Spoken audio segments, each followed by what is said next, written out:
आप देख रहे हैं पीजी वर्ल्ड न्यूज। प्रयागराज कौंदियारा।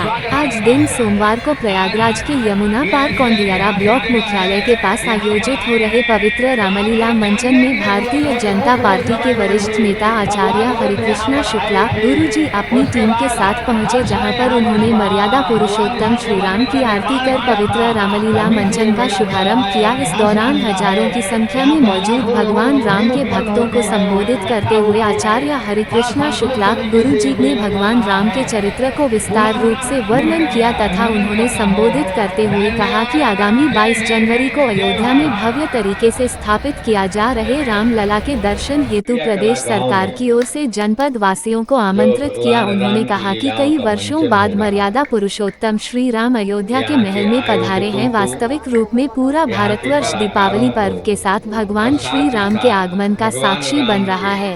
हृदय में रहने वाले भक्तों को मैं प्रणाम करता हूँ। राम से अधिक राम कर नामा। रामायण 7000 वर्ष पहले की ये घटना है। ये ऐतिहासिक घटना है। कुछ बाहर के लोग कहते हैं कि पता नहीं रामायण हुई थी कि नहीं, लेकिन ये सत्य है कि 7000 वर्ष पहले राम जन्म से पहले ही वाल्मीकि जी ने रामायण की रचना कर दी थी और उन्हीं के पुत्रों के द्वारा उनके पिता के सामने राम का मंचन करा करके और यहाँ से रामायण रामलीला शुरू होती है। और तब से लेकर आज तक जब तक ये पृथ्वी रहेगी मुझे नहीं लगता कि रामलीला कभी बंद हो।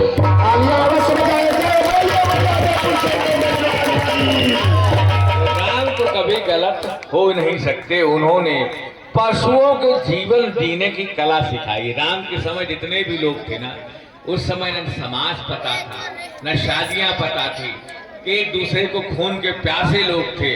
भगवान राम ही आए और समाज में जीना सिखाया। सभ्य समाज की उत्पत्ति भगवान राम के समय से हुई है। उसके पहले बहुत जंगली जीवन था।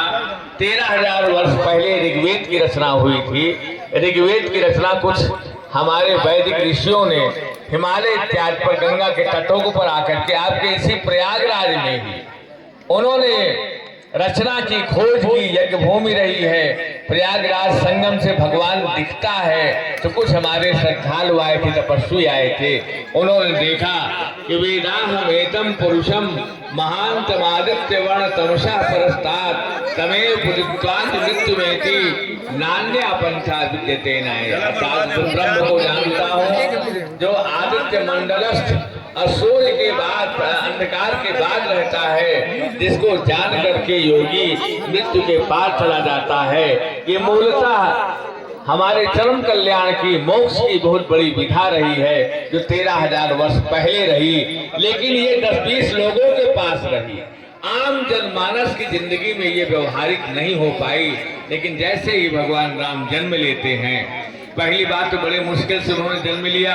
चौथे पन पायो सुरचारी यज्ञ इत्यादि हुए, सारी चीजें हुई, तब उनका जन्म हुआ। पूरे आर्यावर्त में यमुना गंगा के किनारे की जितने उत्तरी बेल्ट थी, खुशियों से झूम उठा भगवान राम के जन्म के समय। आपके प्रयाग के बाद चित्रकूट इत्यादि जो एरिया थे, यह पूरा एमपी का एरिया, पूरा दक्षिण भारत, ये पूरा घनघोर जंगल था। यहाँ सब केवल राक्षस, असुर, ये सब जनजातियां रहती थी, बानर भालू रहते थे। और समुद्र के बाद श्रीलंका रावण रहता था। बाकी नॉर्थ इंडिया और साउथ इंडिया के बीच में केवल जंगल था।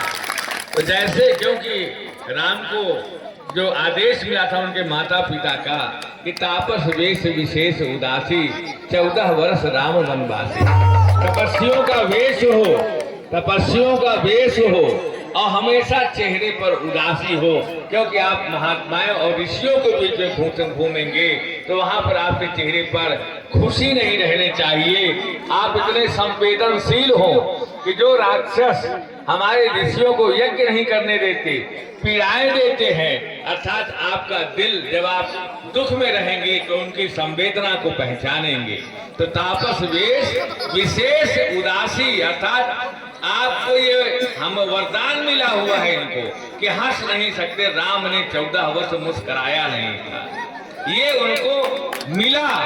और 14 वर्ष राम वनवासी, राम वन में रहेंगे 14 वर्ष, जहाँ सभ्यता रहेगी, समाज रहेगा, वहाँ राम रहेंगे नहीं। तो जब भरद्वाज ऋषि के आश्रम में आए तो यहाँ पूछा, गुरुदेव मैं कहाँ जाऊं, क्या करूं? तो गुरुदेव ने कहा कि नहीं, आप चित्रकूट में जाइए, क्योंकि सब वनवास है। सभ्य समाज ने प्रयाग रोक लेते, कहीं रोक लेते, लेकिन कहीं नहीं रोका गया। वनवास प्रयाग के बाद और पूरा समुद्र तल तक वनवास था, तो राम को वनवास के लिए भेजा। अब भेजना नहीं था, हमारे तमाम ऋषि थे, अगस्त ऋषि थे, बड़े बड़े ऋषि थे जिनके आश्रम थे, वहां पर भगवान